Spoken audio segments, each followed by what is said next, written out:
Bom dia! Vamos começar mais um milagre da manhã. Sente-se confortavelmente. Feche os olhos, respire profunda e lentamente. Inspire pelo nariz e expire pela boca. Faça sua barriga expandir enquanto inspira. Inspire pelo nariz lentamente, contando até 3. Segure o ar, contando até 3. 1, 2, 3. Solte o ar lentamente pela boca, contando até 3. 1, 2, 3. Sinta seus pensamentos e suas emoções se acomodando enquanto se concentra na respiração. Inspire pelo nariz lentamente. 1, 2, 3. Segure o ar. 1, 2, 3. Solte o ar lentamente pela boca. 1, 2, 3. Esteja ciente de que, quando tenta acalmar a sua mente, pensamentos ainda virão. Apenas os reconheça e deixe-os ir embora. Inspire pelo nariz lentamente. 1, 2, 3. Segure o ar. 1, 2, 3. Solte o ar lentamente pela boca. 1, 2, 3. Vá aos poucos, sem esforço, deixando os pensamentos para trás. Mergulhe em si mesmo, no aqui e agora. Esse é o instante para estar plenamente presente neste momento. Continue a seguir sua respiração. Imagine estar inspirando energia positiva, amorosa, tranquila e expirando todas as suas preocupações e estresse. Desfrute o silêncio, desfrute o momento, apenas respire. Inspire paz, segure o ar. 1, 2, 3. Expire tristeza. Inspire amor. Segure o ar. 1, 2, 3. Expire mágoa. Inspire saúde. Segure o ar. 1, 2, 3.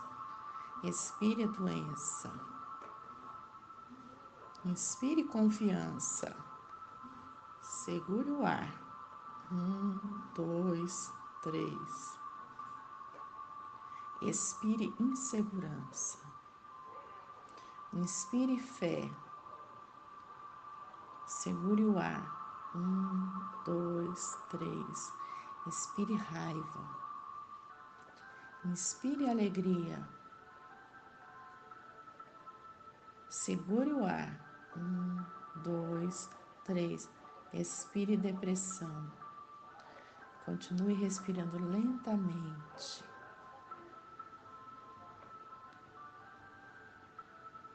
Puxe o ar pelo nariz. 1, 2, 3. Segure o ar. 1, 2, 3. Expire o ar pela boca. 1, 2, 3. Agora, bem devagar, comece a mexer as pontas dos dedos das mãos. Comece a mexer os dedos dos pés. Comece a escutar os sons em volta de você. E vamos partir para a nossa próxima etapa. Você vai continuar com os olhos fechados, apenas escutando com bastante atenção. Nós vamos começar a nossa próxima etapa, que são as afirmações positivas. Vamos lá? Neste preciso momento, você está aproveitando ou não a sua vida? Os seus pensamentos criam o modo como você se sente no seu corpo nesse momento. Treine-se para ter pensamentos que façam com que você se sinta bem. Dessa forma, sua vida será sempre criada a partir da alegria e com alegria. A alegria traz sempre mais motivos para ficarmos contentes. Estou disposta a soltar o padrão em minha consciência que criou esta condição. Eu liberto-me do medo e das hesitações e da vida turbulenta. Agora a minha vida é simples e fácil para mim. Crio para mim um mundo sem estresse. Relaxo todos os músculos do pescoço e liberto a tensão dos meus ombros. Inspiro e expiro lentamente, ficando mais relaxado à medida que respiro. Sou uma pessoa capaz e posso lidar com qualquer situação que surja. Sou equilibrado e centrado. Sinto-me mais seguro a cada dia. Tenho um temperamento calmo e sou emocionalmente equilibrado. Sinto-me bem comigo mesmo e com as outras pessoas. Estou seguro ao expressar os meus sentimentos. Posso manter a serenidade em qualquer situação. Tenho um relacionamento fabuloso com os amigos, com os membros da família e colegas de trabalho. Eles todos gostam de mim. Estou bem com as minhas finanças. Posso pagar sempre as minhas contas dentro dos prazos. A figura financeira deixa-me tranquilo em relação ao futuro. Vivo numa atmosfera de amor em casa e no trabalho. Confio em mim para lidar com qualquer problema que surja durante o dia. Sei que o estresse é apenas medo. Liberto-me agora de todos os medos. Liberto-me dos meus medos infantis. Sou uma pessoa segura e capaz. Eu sou segura, eu estou segura e eu permaneço segura. Quando sinto qualquer tensão, lembro-me de relaxar todos os músculos e órgãos do meu corpo. Liberto-me de toda a negatividade que existe no meu corpo e na minha mente.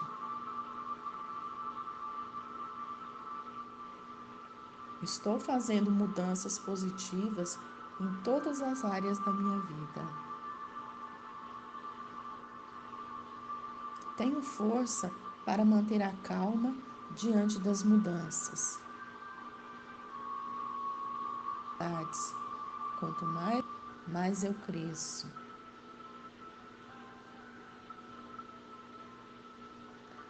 Não importa a idade que tenha, posso sempre aprender mais e faço isso com confiança.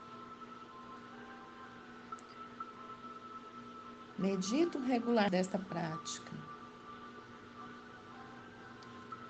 Fecho os olhos, tenho pensamentos positivos, inspiro e expiro bondade. Tenho força para manter a calma diante das mudanças. Agora é o nosso momento de visualização.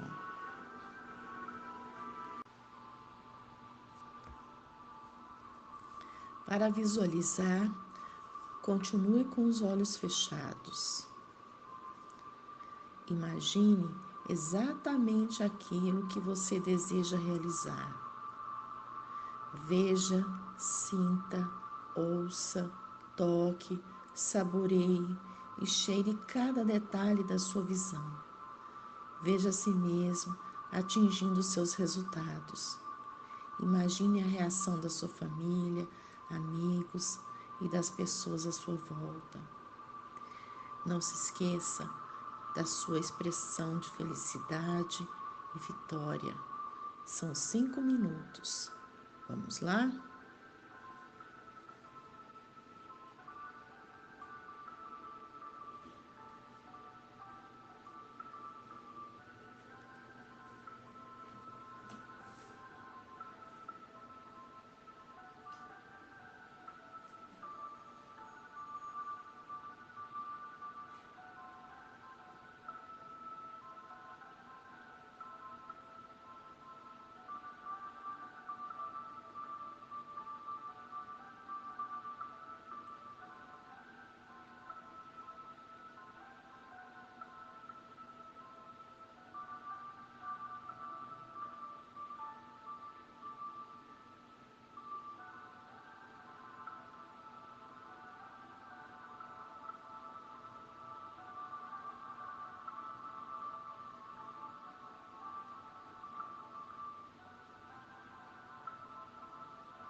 Agora é o nosso momento de leitura. Vamos lá? Filhos brilhantes, alunos fascinantes.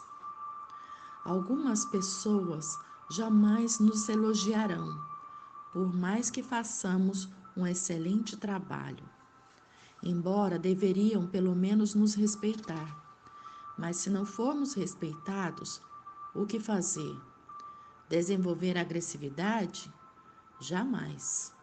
Veremos que os frágeis usam a violência, os fortes usam as ideias.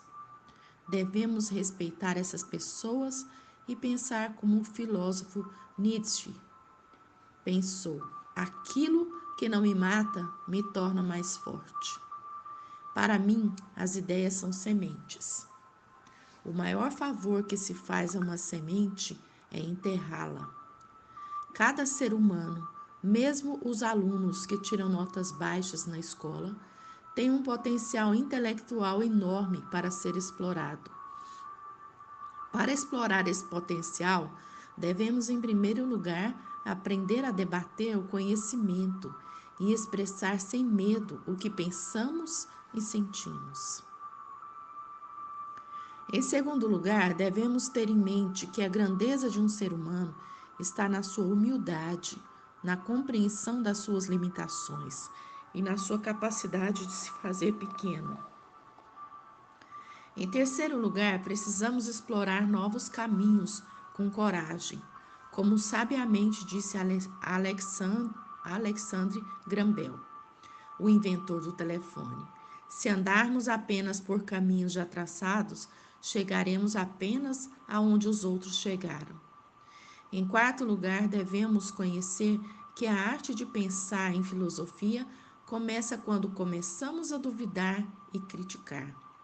Devemos aprender a duvidar das nossas falsas verdades e criticar as promessas políticas, a imprensa, o ensino em sala de aula, os livros, inclusive meus livros e minhas ideias. Analisem livremente tudo o que lhes disserem e absorvam o que considerem útil. Assim não serão servos, mas líderes de si mesmos. Verdadeiros pensadores que transformarão o mundo, pelo menos o seu mundo. É no fogo da dúvida e da crítica que o ser humano adquire sua estrutura.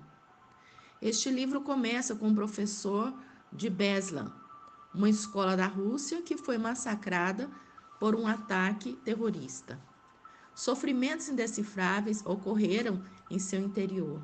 Usei o drama real de Beslan nessa ficção para que as lágrimas dos pais, dos professores e dos alunos dessa escola se tornem um memorial inesquecível.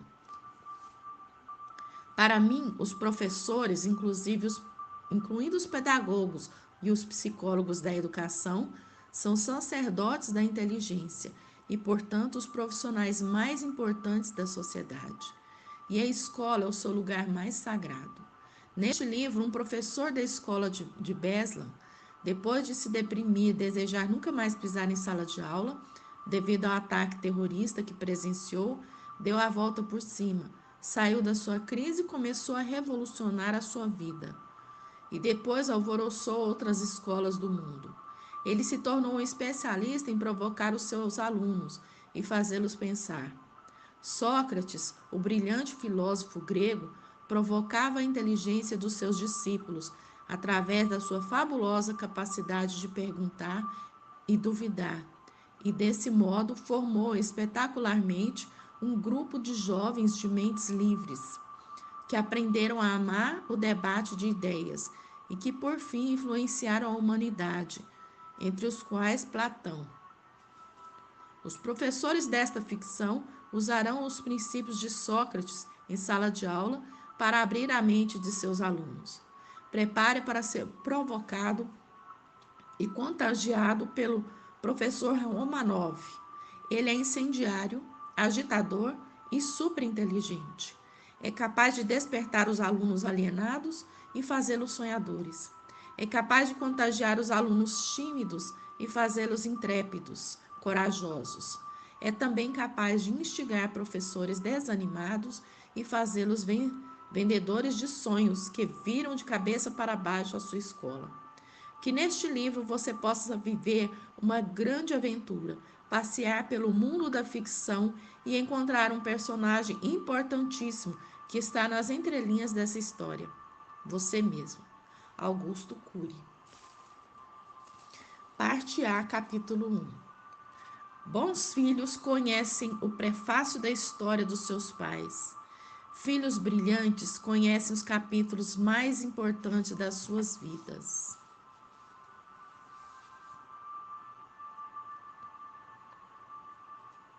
Uma escola em crise. Havia uma certa escola apelidada de Escola dos Pesadelos. Trabalhar e estudar nela era um verdadeiro martírio. Os alunos viviam agitados, não se respeitavam, frequentemente se agrediam. No semestre passado, um aluno feriu outro, deixando-o paraplégico, com uma bala na coluna. Muitos professores estavam ansiosos, deprimidos, amedrontados, devido ao clima da escola. Os alunos viviam alienados, ansiosos e irritados. Para muitos, o último lugar em que queriam estar é dentro da sala de aula. Raramente alguém tinha interesse em aprender. Estudar, assimilar o conhecimento, fazer provas era uma chatice insuportável. Os conflitos eram tão graves que diariamente se chamava o policiamento. A escola deixou de ser um canteiro de paz e se converteu num canteiro de medo. Nada parecia mudar o caos dessa escola. Certa vez, um professor de física que deu uma nota baixa para 3 alunos foi ameaçado de morte. Temendo pela sua vida, abandonou a escola. Foi o 10º professor a desistir de trabalhar na escola no último ano. Um novo professor de física foi contratado, Romanov. Tinha apenas 1,55 de altura. Era franzino, magro e aparentemente tímido. Ao vê-lo, alguns alunos com um sorriso sarcástico pensaram: coitado, esse não dura uma semana. Se o antigo professor, que tinha 1,90 e era musculoso, não suportou a ameaça, esse será facilmente dominado, imaginavam. No primeiro dia de Romanov, um grave problema ocorreu. Um aluno agressivo e autoritário, apelidado de Gigante, colocou a lixeira da sala ao lado da porta, para o professor tropeçar. Romanov entrou eufórico, estava animado em se apresentar, nem olhou para o chão. O pequeno professor jamais sofreu uma queda tão feia. Quase quebrou a perna. A classe não conteve o riso, embora alguns tivessem pena do mestre. Romanov levantou-se serenamente, tirou o pó da calça e momentos depois fitou a face de toda a turma. Não disse palavra alguma. Mergulhou num profundo silêncio. No começo, ninguém se aquietou. Os minutos se passaram e a plateia começou a ficar incomodada. O silêncio do novo professor penetrou pouco a pouco na mente dos alunos e os inquietou. Nunca viram uma reação como essa. Esperavam broncas e sermões, mas foram inundados por um gritante e perturbador silêncio. 15 minutos depois, todos estavam calados. A grande lição. Acalmada a plateia, Romanov a chocou. Soltou uns gritos incompreensíveis que assustaram todos os alunos. Após o choque, ele começou a fazer movimentos com as mãos, como se fosse um catedrático em artes marciais. Os olhos dos alunos não conseguiam acompanhar seus movimentos. De repente, o professor virou uma cambalhota no ar. Os alunos atônitos não acreditaram no que viram. O espaço parecia tão curto para um movimento tão fantástico. Parecia um filme. Finalmente entenderam que estavam diante de um grande mestre do karatê, um magnífico faixa preta. Romanov já ganhara inúmeras medalhas em muitas competições. Treinou os alunos a lutar e se dominar. Era valente, corajoso e admirado, mas deixou tudo para ser um professor. E como professor, queria treinar seus alunos a pensar sobre 2 mundos: o mundo em que estão, o físico, e o mundo em que são, o psíquico. Após deixar a plateia embasbacada com sua habilidade, bradou com uma voz poderosa. Quem colocou o cesto do lixo para que eu tropeçasse? Gigante se encolheu. Começou a tremer os lábios.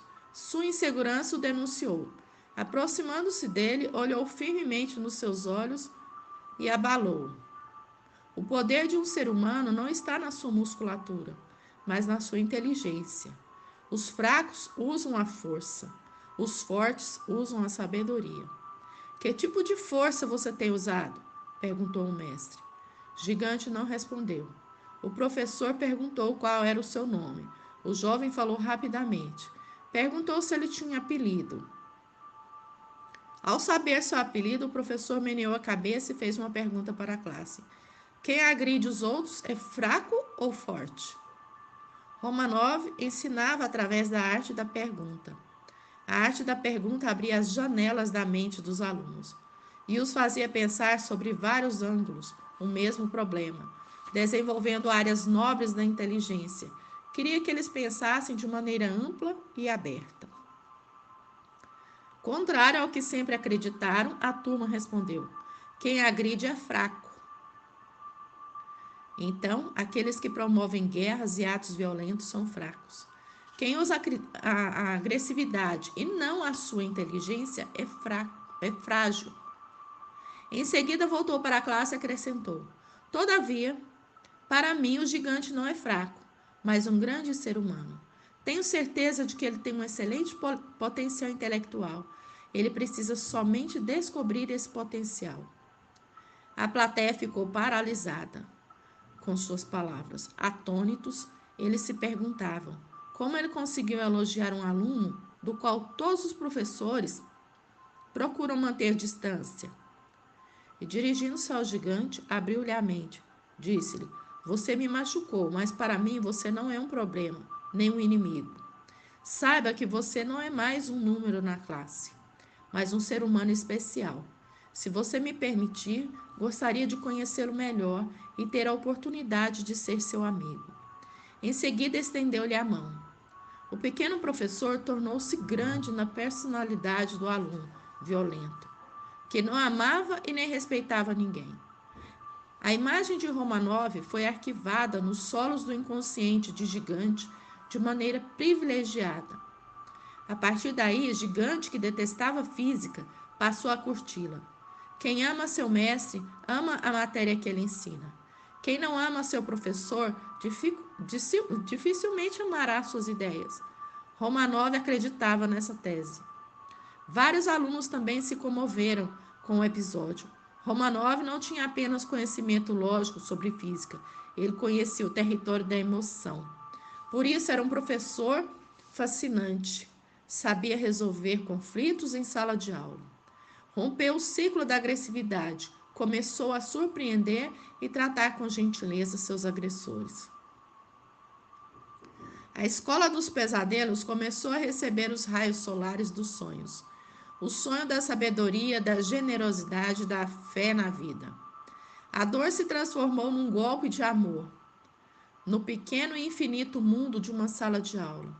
Para Romanov, a sala de aula é um pequeno mundo, porque o espaço físico, embora pequeno, é infinito, pois contém seres humanos complexos, indecifráveis, verdadeiros universos a se explorar. As atitudes incomuns de Romanov se espalharam por toda a escola. No episódio de Gigante, ninguém acreditava nele, que ele se calara e ficara emocionado em sala de aula. Já teve passagem pela polícia, era líder de um grupo que envolvia dezenas de alunos de outras classes de outras escolas. No começo, os demais professores começaram a estranhar Romanov. Uns achavam que ele delirava, outros pensavam que queria ser uma estrela na escola, e ainda outros que era um herói que estava assinando sua sentença de morte. 5 vezes murcharam o pneu do seu carro.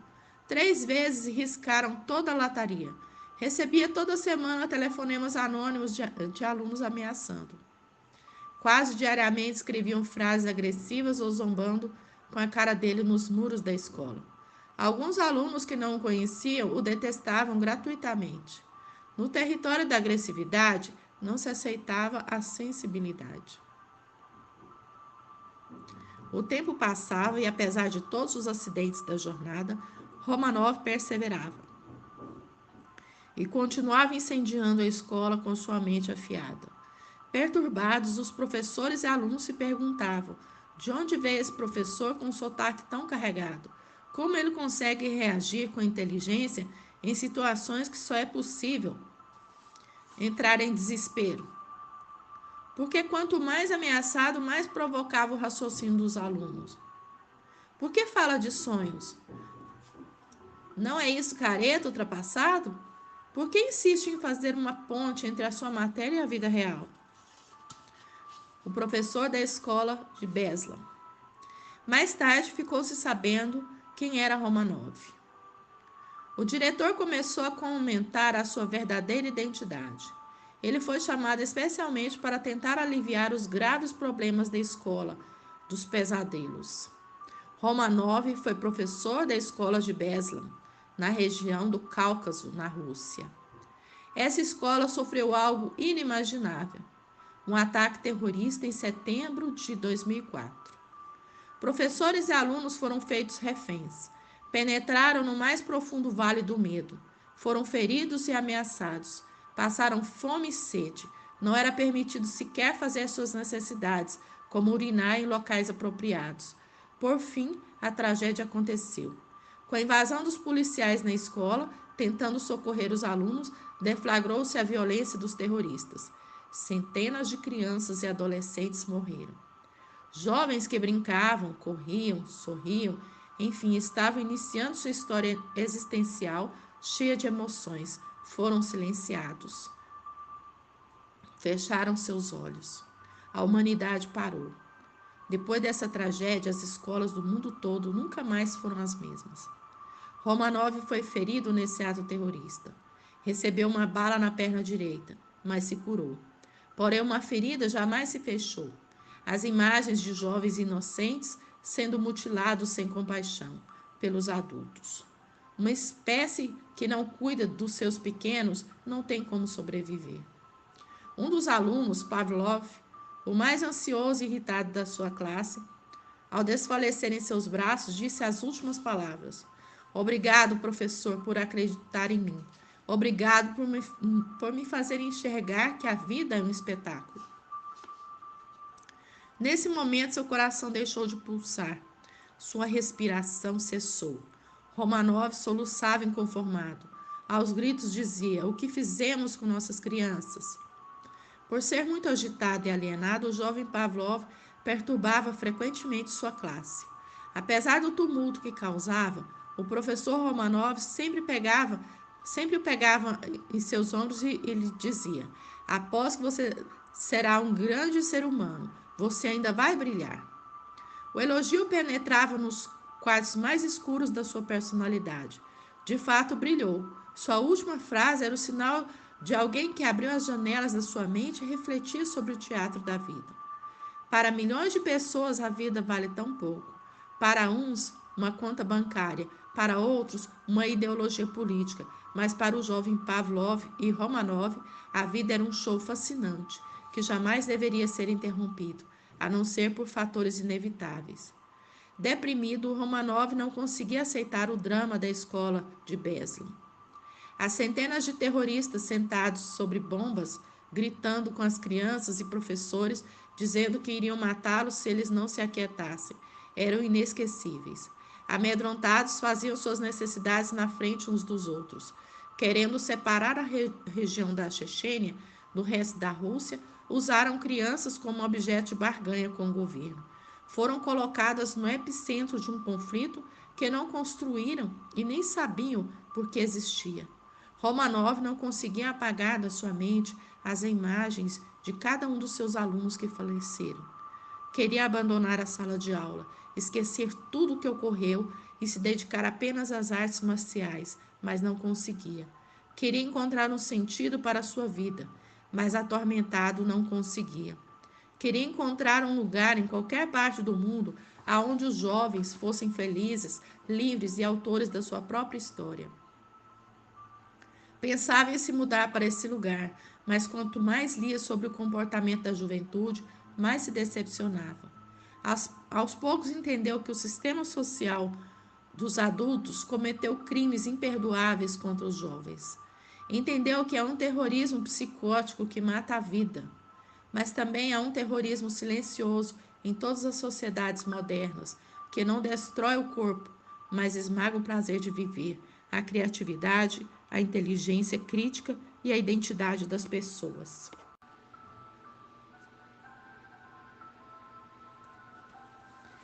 Agora é o nosso momento de escrever. Nessa etapa, você pode escrever sobre seus sonhos, planos, família, ideias, descobertas, realizações, sucessos, lições aprendidas, os resultados que você se compromete a criar para hoje. Você pode escrever também o que você aprendeu ontem, o que você vai fazer hoje, para quando chegar no final do dia, você ler e para saber se você realmente cumpriu o que você se propôs. São mais 5 minutinhos. Vamos lá?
Muito bem, agora nós vamos para a nossa próxima etapa.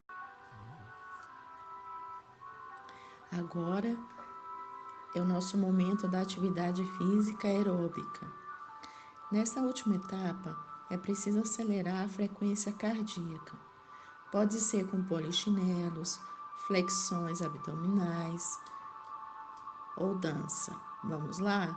São 20 minutinhos. Então, vamos movimentar? Até amanhã!